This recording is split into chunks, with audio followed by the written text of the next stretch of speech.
যে আজকে আমাদের দেশের প্রধানমন্ত্রী মহিলা প্রধানমন্ত্রী হওয়া কিন্তু ইসলামে কোনো সময় জায়েজ নয়। ইসলামে কোনো সময় নারী ইমাম হতে পারে না পুরুষের। ইসলামে কোনো সময় নারী দেশের রাষ্ট্রপ্রধান হতে পারে না, এটা ইসলামের নিয়ম। কিন্তু যদি হয়ে যায় তখন কি করবেন? জোরপূর্বক হয়ে গেছে বা ভোটের মাধ্যমে চলে এসেছে, ক্ষমতা দখল করে নিয়েছে, হয়ে গেছে, তখন কি করবেন? রাসূল সাল্লাল্লাহু আলাইহি ওয়াসাল্লাম বলছেন, যদি হাবশি গোলাম ক্ষমতায় চলে আসে তো হাবশি গোলামের তোমরা আনুগত্য করিও। গোলাম কিন্তু, কৃতদাস কিন্তু কোনোদিন ইসলামের বিধানে ক্ষমতা পেতে পারে না, এটা ইসলামের নিয়ম। ইসলামের একটা নিয়ম হচ্ছে কারা কারা ক্ষমতা হবে, খলিফা হবে, তাদের একটা নিয়ম হচ্ছে নারী যেমন খলিফা হতে পারে না তেমন কৃতদাসও খলিফা হতে পারে না। কিন্তু তারপরেও যদি কৃতদাস খলিফা হয়ে যায়, নেতা হয়ে যায় জোরপূর্বক, তাহলে তোমরা তার আনুগত্য করিও যতক্ষণ না সে প্রকাশ্য কাফের হয়ে যায় এবং তাকে বিদ্রোহ করে সরিয়ে পাল্টা ক্ষমতা দখল করে দেশে নিরাপত্তা কায়েম করার মতো ক্ষমতা না থাকে। এর পিছনে একটাই উদ্দেশ্য, অন্য কোনো উদ্দেশ্য নাই। মুসলিম মা এবং বোনের বৃথা রক্ত যেন প্রবাহিত না হয়। আমরা মুসলিম মা এবং বোন এবং মুসলমান ভাইয়ের রক্তের মূল্যটা বুঝি না, যে ইসলামে তাদের রক্তের মূল্য কতটুকু। আল্লাহ সুবহানাহু ওয়া তাআলার নিকটে একজন মুসলমানের রক্ত যে কত মূল্যবান, কত মূল্যবান, কত মূল্যবান, যে সারা পৃথিবীর সব মানুষ, আসমানের সব ফেরেশতা আর সব জিন একত্রিত হয়ে যদি একটা মুসলমানকে হত্যা করে তো আল্লাহ সব মানুষ, সব জিন, সব ফেরেশতাকে একসাথে জাহান্নামে নিক্ষেপ করতে বিন্দুমাত্র দ্বিধা করবেন না। এটা আল্লাহর নিকটে একজন মুসলমানের রক্তের মূল্য। কাবাঘর যদি আপনি ধ্বংস করেন তো কাবাঘর ধ্বংস করলে যত গুনাহ না হবে, একটা মুসলমানকে হত্যা করলে তার চেয়ে বেশি গুনাহ হবে। তথা একজন মুসলমানের রক্তের মূল্য কার চাইতে বেশি? একজন মুসলমানের রক্তের মূল্য কাবাঘরের চাইতে বেশি। এই জন্য আগে মুসলমানের রক্তের হেফাজত করতে হবে। এই জন্য অত সহজে এই জাতীয় খারিজি চিন্তাধারা এগুলোর মধ্যে যাওয়া যাবে না, এগুলো থেকে দূরে থাকতে হবে, বরং সংশোধনের চেষ্টা করতে হবে। আর সংশোধনের চেষ্টার মধ্যেই বরকত আছে। কেমনে সংশোধনের চেষ্টার মধ্যে বরকত আছে? মানুষ হতাশ হয়ে জিজ্ঞেস করে, আমি যখন বক্তব্য দিই এই বিষয়ের উপর, যখন বক্তব্য দিই এই বিষয়ের উপর আমার বিস্তারিত বক্তব্য আছে, ইসলামপুর দিনাজপুর একটা মসজিদে প্রায় 1.5-2 ঘন্টার আলোচনা আছে, মানুষ তখন হতাশ হয়ে জিজ্ঞেস করে, আজকে তাহলে ফিলিস্তিনের কি হবে? আজকে তাহলে মায়ানমার রোহিঙ্গাদের কি হবে? আজকে তাহলে চীনের মুসলমানদের কি হবে? আপনি যখন সবাইকে জঙ্গি বানিয়ে দিলেন, সবাইকে সন্ত্রাসী বানিয়ে দিলেন, তাহলে এই মুসলমানদের রক্ষা করবে কে, বাঁচাবে কে? আমি তাদের উদ্দেশ্য করে বলি যে পৃথিবী থেকে মানুষকে শিক্ষা নিতে হয়। পৃথিবী পরিচালনায় আল্লাহর কিছু নীতি থাকে, সুন্নাতুল্লাহ ফি তাদবিরিল আরজ, আল্লাহর নীতি পৃথিবী পরিচালনায়। যেমন আব্দুর রাজ্জাক বিন ইউসুফের নীতি আছে জামিয়া সালাফিয়া পরিচালনায়। তো কেমনে জানবেন যে জামিয়া সালাফিয়া 3 বছর থাকে, 5 বছর থাকে, 10 বছর থাকে? সে অবশ্যই বলতে পারবে আব্দুর রাজ্জাক বিন ইউসুফ এইভাবে জামিয়া সালাফিয়া চালায়, তাই নয় কি? তাহলে আল্লাহ কিভাবে পৃথিবী চালায় এটা কেমনে জানবেন? 1500, 1000, 2000 বছরের ইতিহাস। ইব্রাহিম আলাইহিসসালামের কাহিনী পড়ুন, আদম আলাইহিসসালামের কাহিনী পড়ুন, ইউসুফ আলাইহিসসালামের কাহিনী পড়ুন, মুসা আলাইহিসসালামের কাহিনী পড়ুন। পৃথিবীর সব ইতিহাস যখন আপনার সামনে চলে আসবে তখন আপনি দেখতে পাবেন যে আল্লাহ পৃথিবী কিভাবে চালায়। এটা আল্লাহর পৃথিবী পরিচালনার নীতিগুলো আপনার সামনে স্পষ্ট হয়ে যাবে। তো আল্লাহর পৃথিবী পরিচালনার নীতি থেকে গত 1500 বছরের ইতিহাসে দেখা যায় যে মুসলমানেরা আজকে যতটা বিপদের সম্মুখীন, এর চাইতে হাজারো গুণ, শতগুণ বিপদের সম্মুখীন ছিল দুইটা সময়। এক, যখন ক্রুসেডাররা ফিলিস্তিন দখল করে নিয়েছিল। আজকে যেমন ইসরায়েল ফিলিস্তিন দখল করে আছে বাইতুল মাকদেস, ঠিক ক্রুসেডাররা এরকম বাইতুল মাকদেস দখল করে নিয়েছিল। ওই সময়টা ছিল মুসলমানদের জন্য খুব শোচনীয় সময়। 2, যখন হালাকু খাঁ চেঙ্গিস খাঁ মুসলমানদের মাথা কেটে মিনার তৈরি করতো বাগদাদের মতো উন্নত শহরকে একদিনে বিরান মরুভূমি বানিয়ে দিয়েছিল। ওই আব্বাসি খেলাফতের রাজধানী ছিল বাগদাদ। অত উন্নত শহর তৎকালীন যুগে ইউরোপ কোনোদিন কল্পনাও করতে পারে না, আজকের বিশ্ব কল্পনা করতে পারে না। এত উন্নত শহর ছিল বাগদাদ। সেই বাগদাদকে একদিনে বিরান মরুভূমি বানিয়ে দিয়েছে হালাকু খাঁ চেঙ্গিস খাঁ, আর মুসলমানদের মাথা কেটে মিনার তৈরি করেছে। সেই হৃদয় বিদারক ইতিহাসগুলো পড়ে দেখুন। হালাকু খাঁ চেঙ্গিস খানদের ঝড় উঠেছিল তাতার, মঙ্গোলিয়া, চীনের পাশে। এখান থেকে এই ঝড়কে থামানোর মতো পৃথিবীর কেউ ছিল না। মনে হচ্ছিল একদম দুনিয়া থেকে ইসলামকে মিটিয়ে তারপরে হালাকু খাঁ চেঙ্গিস খাঁ থামবে। তো এত বিপদে মুসলমানরা আগে কোনো দিন পড়েনি, এখন তো এগুলো কোনো বিপদই নয়। তো ওই সময় মুসলমানদের কে উদ্ধার করেছে ইতিহাস পড়েন, তাহলে বুঝবেন যে আল্লাহ পৃথিবী কীভাবে চালায়। ওই সময় কোনো টুটাফাটা 10টা যুবক এক জায়গায় হয়ে বলল অমুক আমাদের আমির, লিল্লাহে তাকবীর, চলো বম মারি, তাদের মাধ্যমে আল্লাহ মুসলমানদের উদ্ধার করলো, এটা আপনি ইতিহাসে পাবেন না। আপনি ইতিহাস ঘাটলে দেখবেন বৈধ শাসক সালাহুদ্দিন আইয়ুবী ছিলেন মিশরের বৈধ শাসক। তিনি কোনো 10টা 15টা গ্রুপের নেতা নয়, বৈধ শাসক। সালাহুদ্দিন আইয়ুবীর মতো বৈধ শাসক দিয়ে আল্লাহ বাইতুল মাকদিসকে মুক্ত করেছে। ঠিক জাহির বেরবেস খান ছিলেন বৈধ শাসক, যিনি সর্বপ্রথম যার হাতে হালাকুখা চেঙ্গিস খানদের তাতারি বাহিনীর পরাজয় হয় সর্বপ্রথম যার হাতে, তিনি হচ্ছেন জাহির বেরবেস খান, তিনি ছিলেন বৈধ শাসক।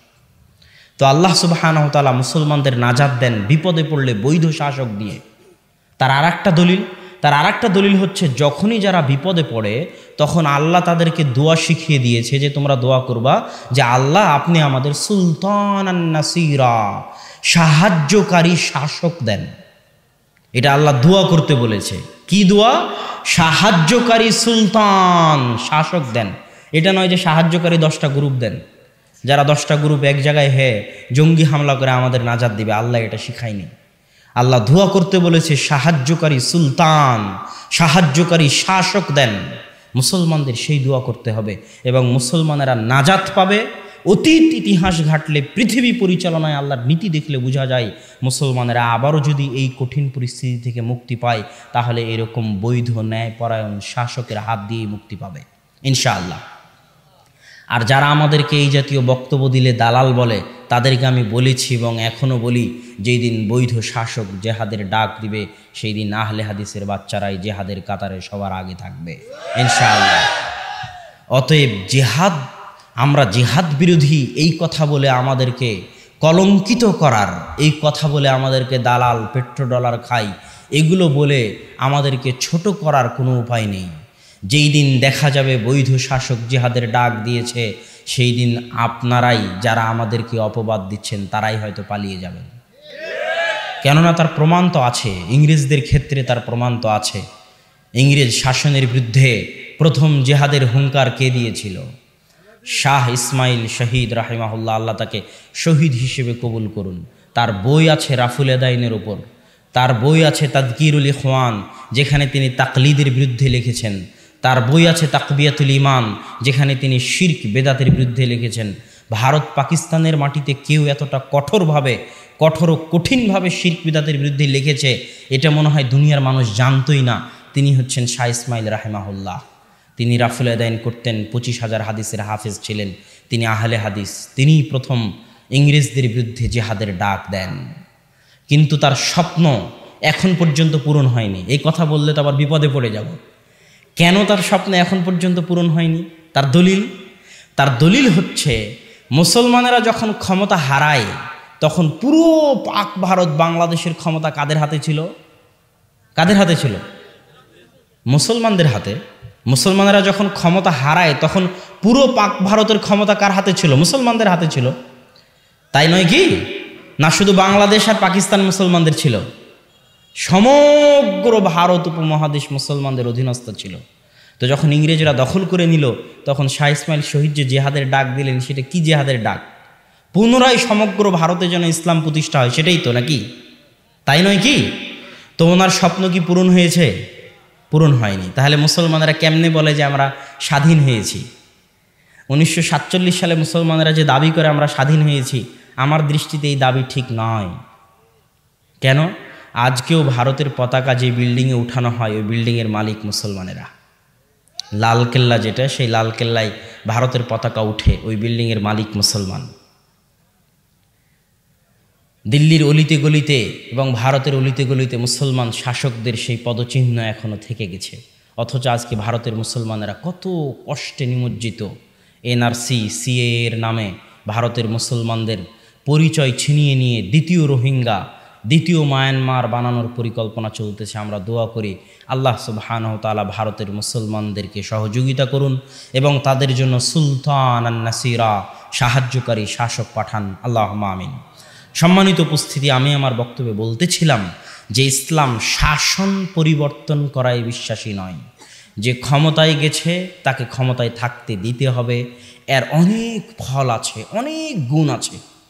এই যে সৌদি বাদশারা, তারা এত সুন্দর করে তাদের দেশ কেন পরিচালনা করে, বা যারা দুবাইয়ের বাদশাহ তারা এত সুন্দর করে কেন দেশ পরিচালনা করে? তারা জানে যে বংশ পর খরচ করেছিলাম তা আগে আদায় করি, 5 বছর পর তো চলে যেতে হবে, তখন সারা দেশ লুটে পেটে খেয়ে নিবে।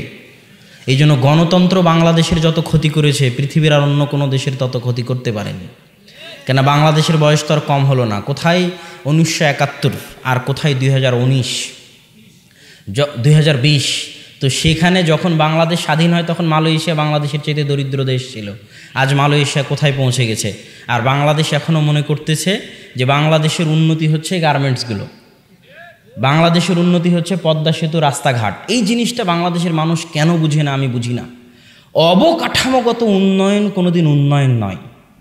এই বাইতুল হাম জামি মসজিদ, বিশাল বাইতুল হাম জামি মসজিদ তৈরি করলাম, বিশাল জামিয়া সালাফের বিল্ডিং তৈরি করলাম, কিন্তু যে ছাত্র পড়ে সেও পচা, যে শিক্ষক পড়ায় সেও পচা, তো বিল্ডিংয়ের দাম আছে? কোনো দাম নাই।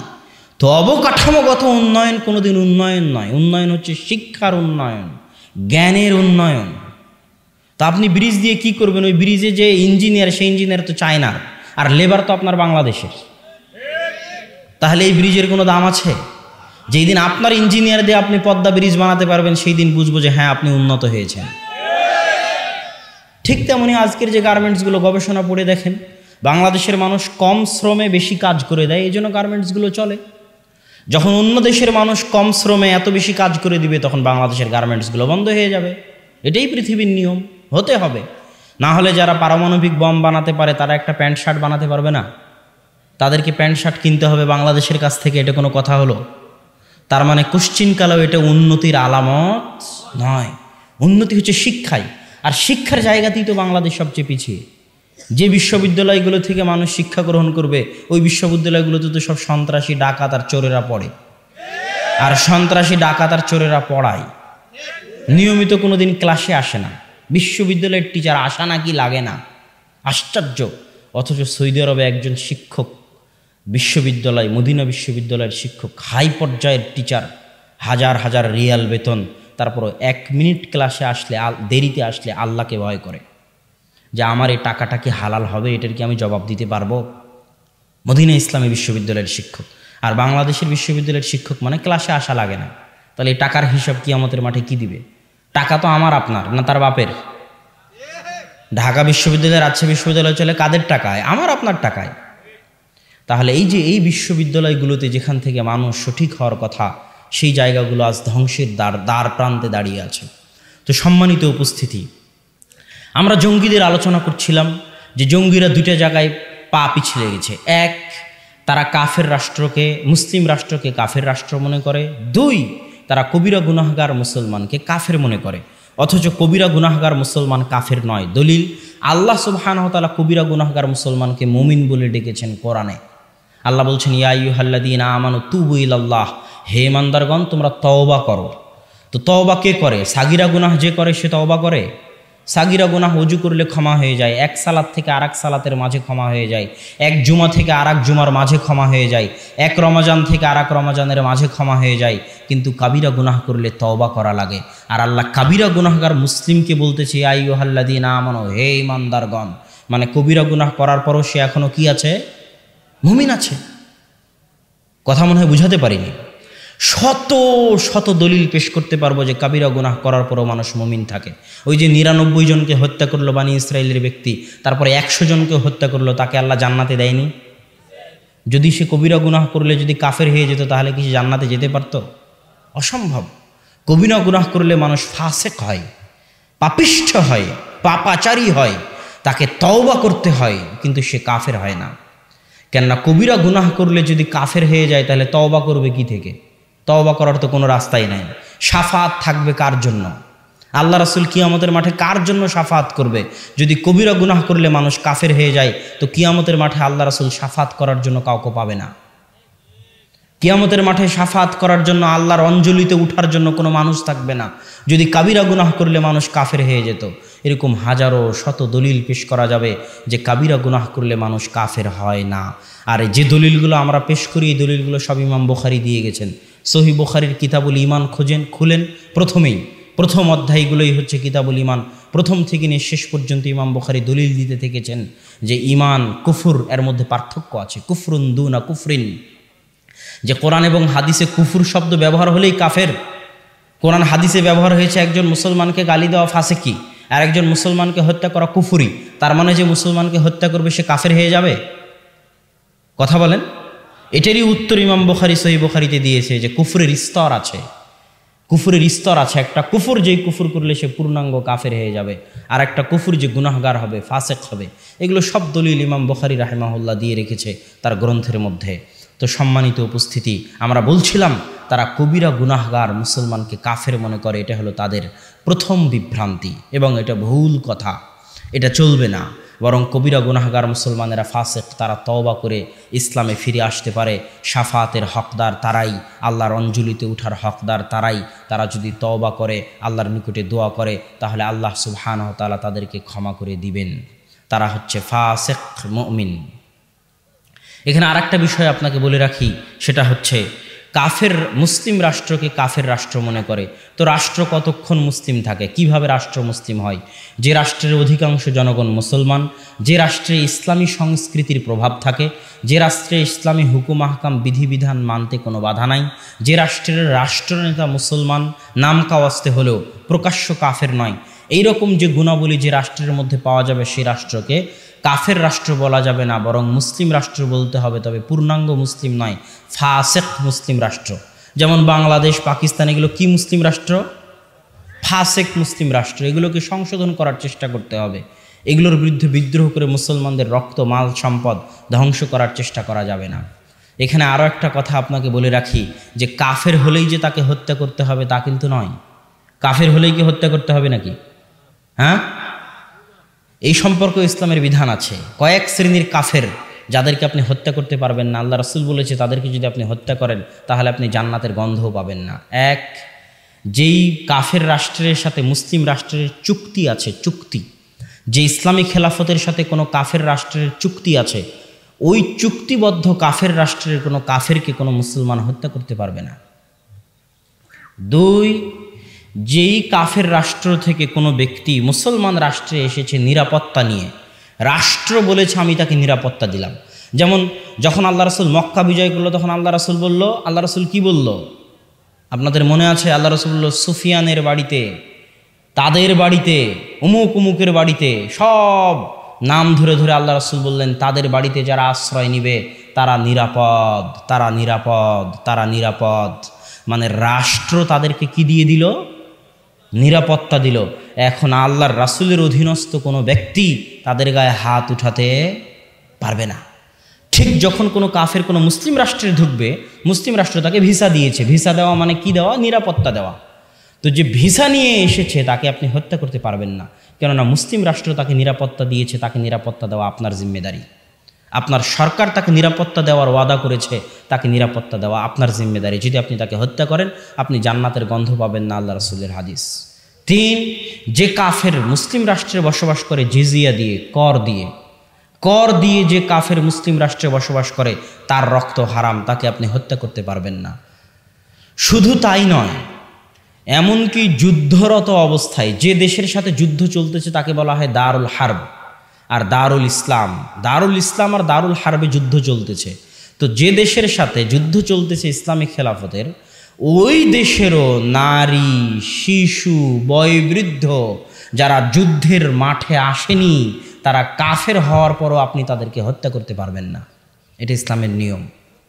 তো সম্মানিত উপস্থিতি, ইসলাম মানে ইসলামের চেহারাকে আজ জঙ্গিরা বিকৃত করে ফেলেছে। যেখানে সেখানে আমেরিকা সহ বিভিন্ন দেশে বোমা হামলা করে মনে করতেছে যে না, এটা ইসলামে জায়েজ। জি না, ইসলামে শুধু রাষ্ট্রের অধীনে জিহাদ জায়েজ। রাষ্ট্র ক্ষমতা ছাড়া কিছু কিছু ইবাদত আছে যেগুলো ইসলামে চলে না। যেমন হজ রাষ্ট্র ক্ষমতা ছাড়া চলে না। মক্কায় কোন তারিখে, কয় তারিখে হজ হবে, আপনি বাংলাদেশ থেকে গিয়ে যদি বলেন আমি আমার তারিখে হজ করব, আর ওই আফ্রিকা থেকে এসে যদি বলে আমি আমার তারিখে হজ করব, হবে না। সৌদি বাদশাহ, সৌদি খলিফা, সৌদির যারা শাসক, তারা যেই দিন ঘোষণা দিবে যে এই তারিখে হজ হবে, আপনি যেখানকারই হন না কেন, আপনার দেশ যেখানেই হোক না কেন, আপনি যে মতই মানেন না কেন, যে ধর্মই মানেন না কেন, যে ফতোয়াতেই বিশ্বাস করেন না কেন, শাসক যেই দিন হজের ঘোষণা দিয়েছে সেই দিনে হজ হতে হবে। এটা ইসলামের নিয়ম। ঠিক ঈদ, আপনি এক গ্রামে আজকে ঈদ করবেন, আর একজন আর এক গ্রামে ঈদ করবে, এটা ইসলাম বিশ্বাস করে না। আপনার ফতোয়া যেটাই হোক, ফতোয়া একদিনে ঈদ করা হোক আর ফতোয়া আলাদা দিনে ঈদ করা হোক, কিন্তু রাষ্ট্র যেই দিন ঈদের ঘোষণা দিবে, আপনার ফতোয়া যেটাই হোক, আপনাকে ওই দিনে ঈদ করতে হবে। এইরকম জিহাদ, ইন্নামাল ইমাম জুন্নাতুন ইউকাতালু মিন ওয়ারাইহি, ইমাম হচ্ছে ঢাল, তার পিছনে থেকে জিহাদ করতে হয়। ইমাম মানে রাষ্ট্রনেতা, তার পিছনে থাকা ছাড়া, তিনি সামনে থাকা ছাড়া যুদ্ধ হয় না। তো সম্মানিত উপস্থিতি, আমরা সঙ্গে দিচ্ছিলাম যে আমরা কাফের রাষ্ট্র, মুসলিম রাষ্ট্রকে কাফের রাষ্ট্র মনে করি, যেটা মনে করা ঠিক নয়। বরং যতক্ষণ মুসলিম রাষ্ট্র আছে ততক্ষণ সেই মুসলিম রাষ্ট্রের যাবতীয় বিধিবিধান মেনে চলা আপনার জন্য জরুরি। যেমন বাংলাদেশ একটা মুসলিম রাষ্ট্র, আমি মনে করি এই বাংলাদেশের মুসলিম রাষ্ট্রের নিয়ম হচ্ছে রাস্তার সিগন্যাল দেওয়া আছে। কথা কি বুঝতে পারছেন? তো আপনি যদি ওই সিগন্যাল অতিক্রম করেন, তা আমার দৃষ্টিতে আপনি গুনাহগার হবেন, আমার বুঝে বলে, কেননা আপনি মুসলিম রাষ্ট্রের নিয়মকে লঙ্ঘন করলেন। বাংলাদেশের নিয়ম হচ্ছে যে আপনাকে এই জায়গায় এই কাজটা করতে হবে, এই জায়গায় এই কাজটা করতে হবে। যতক্ষণ না ওই কাজ ইসলাম বিরোধী হচ্ছে, ততক্ষণ ইসলাম বলে তুমি ওটা মানো। কথা না বুঝাতে পারলে আমি ব্যর্থ। যতক্ষণ রাষ্ট্রের কোনো কথা ইসলাম বিরোধী না হচ্ছে, ততক্ষণ ইসলাম বলে তুমি রাষ্ট্রের আনুগত্য করো, রাষ্ট্র যেটা বলতেছে সেটা শোনো।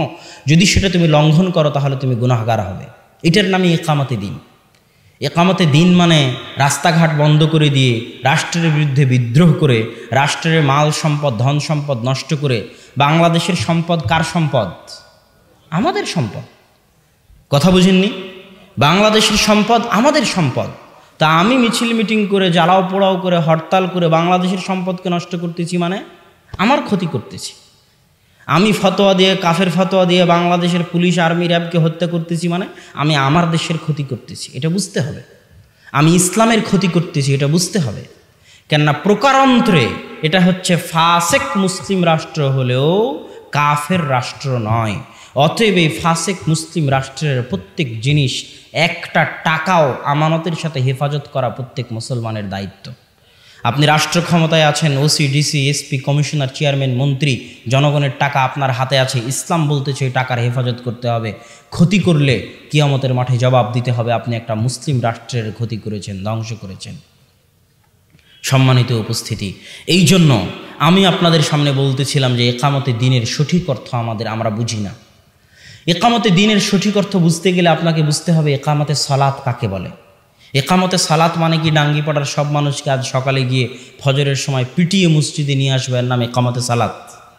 এখন ডাঙ্গিপাড়ার সব মানুষকে পিটিয়ে মসজিদে নিয়ে আসলাম, কেউ রুকু করাও জানে না, সূরা ফাতিহাও জানে না, ওযু করাও জানে না, তাহলে ইকামতে সালাত হলো না? হলো না। ইকামতে সালাত হলো না।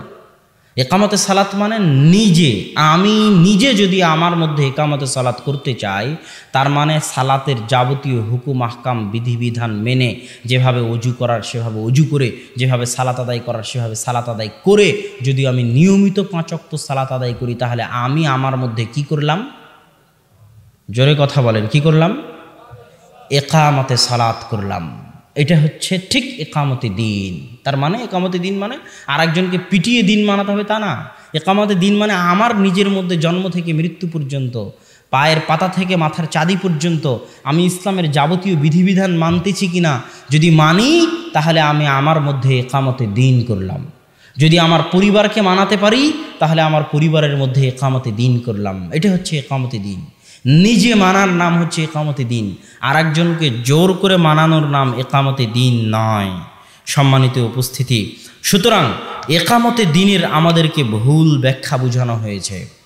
এখানে আরও একটা কথা আমি আপনাদেরকে বলে রাখি, সেটা হচ্ছে যে ইসলামের আরও একটা নিয়ম, আপনি বিচারপতি ছাড়া, বিচার ব্যবস্থা ছাড়া কাউকে হত্যা করতে পারবেন না। আর বিচার ব্যবস্থা যদি কাউকে হত্যা করেও, তাহলে সে কাফের, এটাও নয়।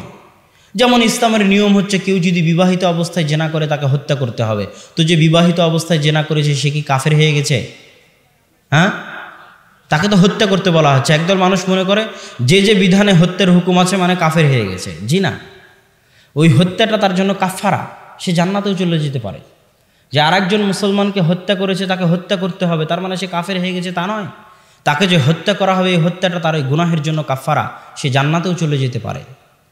ঠিক তেমনি বিচার ব্যবস্থা ছাড়া আপনি কোনো হুকুম বাস্তবায়ন করতে পারবেন না। যেমন ক্রিমিনাল ল, পৃথিবীতে যতগুলো রাষ্ট্র আছে, মুসলিম রাষ্ট্র আছে প্রায় 57-58টা মুসলিম রাষ্ট্র, সব মুসলিম রাষ্ট্রে ইসলামের পারিবারিক নিয়ম, ইসলামের সামাজিক নিয়মগুলো রাষ্ট্রীয়ভাবে মানা হয়। ইসলামের পারিবারিক আইন মানে বাপ মারা গেলে কত শতক আপনি জমি পাবেন, আপনার ভাই বোন কত শতক জমি পাবে, এটা কে বলে দিয়েছে? ইসলাম বলে দিয়েছে। ওটাই কিন্তু মুসলিম দেশগুলোতে মানা হয়। ওটাকে বলা হয় ফ্যামিলি ল, পারিবারিক আইন। তো ইসলামের পারিবারিক আইন রাষ্ট্রীয়ভাবেই মানা হয়। যেমন বাংলাদেশের সরকার আপনাকে হজের জন্য সহযোগিতা করে না? করে না? করে না? করে না? করে। বাংলাদেশের সরকার আপনার ঈদ বাস্তবায়ন করতে সহযোগিতা করে না? করে না? করে। তাহলে ইসলামের যেগুলো সামাজিক বিধিবিধান আছে, ইসলামের যেগুলো পারিবারিক বিধিবিধান আছে, সেগুলো প্রায় অধিকাংশ মুসলিম রাষ্ট্র মানে, রাষ্ট্রীয়ভাবে মানে। রাষ্ট্রগুলো কি মানে না? ইসলামের ক্রিমিনাল ল মানে না। অপরাধ সংক্রান্ত ইসলামের যে বিধিবিধানগুলো আছে এগুলো কোনো রাষ্ট্র মানে না, সৌদি ছাড়া। অপরাধ সংক্রান্ত কি আছে? চুরি করলে হাত কাটতে হবে, কেউ যদি মদ পান করে তাহলে 40 লাঠি 80 লাঠি পিটাতে হবে, কেউ যদি জেনা করে তাকে রজম করতে হবে, অবিবাহিত হলে 100 লাঠি পিটাতে হবে, দেশ থেকে তাড়াতে হবে। এই যে অপরাধ সংক্রান্ত যে আইনগুলো আছে এগুলো কোনো মুসলিম রাষ্ট্র, অধিকাংশ মুসলিম রাষ্ট্র মানে না। তো এখন আপনি কি জোর করে এই অপরাধ সংক্রান্ত বিধিবিধানগুলো বাস্তবায়ন করবেন? হ্যাঁ, এটার উত্তর কি? এটার দলিল কি? এটার দলিল হচ্ছে স্বয়ং খলিফা ওমর যদি কাউকে নিজে চোখে জেনা করতে দেখে তো খলিফা ওমর তার উপর জেনার হদ কায়েম করতে পারবে না সাক্ষী ছাড়া। এটা ইসলামের নিয়ম। খলিফা ওমর শাসক, ক্ষমতায় আছে, স্বচক্ষে দেখতেছে জেনা করতে, কিন্তু তিনি হদ কায়েম করতে পারবেন না। বিচারক লাগবে, সাক্ষী লাগবে, সাক্ষী আসবে, সাক্ষীরা সাক্ষী দিবে, বিচারক বিচার শোনাবে, তারপরে হদ কায়েম হবে। এটা ইসলামের নিয়ম। এটা কিন্তু আমরা জানি না, আমাদের দেশের মানুষজন জানে না। কিতাবুল ইমারাহ, কিতাবুল ইমারার যে হাদিসগুলো আছে, এই হাদিসগুলো যদি বাংলাদেশে পড়া হয়, কিতাবুল ইমারার হাদিসগুলো বাংলাদেশে দুইভাবে বিকৃত হয়ে গেছে। সহি মুসলিম খুলবেন, সহি মুসলিম খুলে কিতাবুল ইমারা বের করবেন। কিতাবুল ইমারার যে হাদিসগুলো আছে এগুলো বাংলাদেশে দুইভাবে বিকৃত হয়ে গেছে। এক, কিতাবুল ইমারার সব হাদিস নিয়ে চলে গেছে দল আর সংগঠন। বাংলাদেশে যত দল আছে, সেটা তাবলিগ জামাত হোক, জামাত ইসলাম হোক, হাস্যকর ব্যাপার যে কিতাবুল ইমারার সব হাদিস দল নিয়ে চলে গেছে। দলের আমির তো কিতাবুল ইমারাতে যে হাদিসগুলো আছে তার হাদিসগুলো ওর জায়গায় গিয়ে ফিট করা হয়, জামাতের যে হাদিসগুলো আছে সেগুলো দলের সাথে গিয়ে ফিট করা হয়। এটা গেল কিতাবুল ইমারার উপর প্রথম জুলুম। দ্বিতীয় জুলুম হলো কিতাবুল ইমারার হাদিসগুলো মূলত রাষ্ট্রনেতার সাথে সম্পৃক্ত, অথচ রাষ্ট্রনেতার সাথে কেউ কিতাবুল ইমারার হাদিস পড়ে না। সব শুধু দলনেতার সাথে কিতাবুল ইমারার হাদিস আর জামাতের হাদিস, অথচ জামাত মানে রাষ্ট্রের সাথে থাকা, আর আমির মানে রাষ্ট্রের আমির। আমির শব্দটা কি বলে ওর নাম, ইসলামের ইতিহাসে আমির শব্দটা কোনোদিন রাষ্ট্রনেতার বাইরে ব্যবহার হয়েছে এটা পাওয়া যায় না। গত 100, 150, 200 বছর আগে রাষ্ট্রনেতার বাইরে ব্যবহার হয়েছে এটা পাওয়া যায় না। এখনও মদিনার আমির আছে, মক্কার আমির আছে।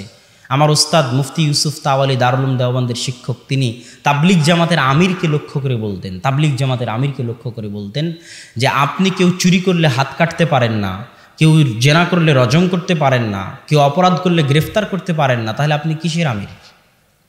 কেননা আমির মানে হচ্ছে ক্ষমতা। চুরি করলে হাত কাটতে পারতে হবে, সে আমির। আর যদি না পারে তাহলে সে শায়েখ হতে পারে, মুফতি হতে পারে, আলেম হতে পারে, অনুসরণীয় ব্যক্তিত্ব হতে পারে, কিন্তু আমির হতে পারবে না। এটা ইসলামের পরিভাষাগত ব্যাপার। ঠিক জামাতের ব্যাপারটা ওই রকমই। জামাত, আল্লাহ রাসূল কত কঠিন কথা বলতেছে জামাতের বিষয়ে, যে তাদেরকে হত্যা করো যারা জামাত থেকে বের হয়ে যায়। আল্লাহ রাসূল বলতেছে কেউ যদি জামাত থেকে বের হয়ে যায় সে ইসলাম থেকে বের হয়ে গেল। কত কঠিন কথা। অথচ আমি যদি তাবলিগ জামাত ছেড়ে দিই তাহলে কি আমি ইসলাম থেকে বের হয়ে যাব? তাহলে তার মানে জামাত মানে দল নয়। জামাত মানে তাহলে কি? ওই যে আবু বকর রাদিয়াল্লাহু তাআলা আনহু বলতেছে যারা যাকাত দেবে না এদেরকে আমি হত্যা করব, এদের বিরুদ্ধে যুদ্ধ করব। তো ওমর রাদিয়াল্লাহু তাআলা আনহু বলছে কেমনে যুদ্ধ করবেন, এরা তো সব আশহাদু আল্লা ইলাহা ইল্লাল্লাহ আশহাদু আন্না মুহাম্মাদুর রাসূলুল্লাহ এই কালেমা পড়েছে, এদের তো রক্ত হারাম, এদের বিরুদ্ধে তো আপনি যুদ্ধ করতে পারেন না।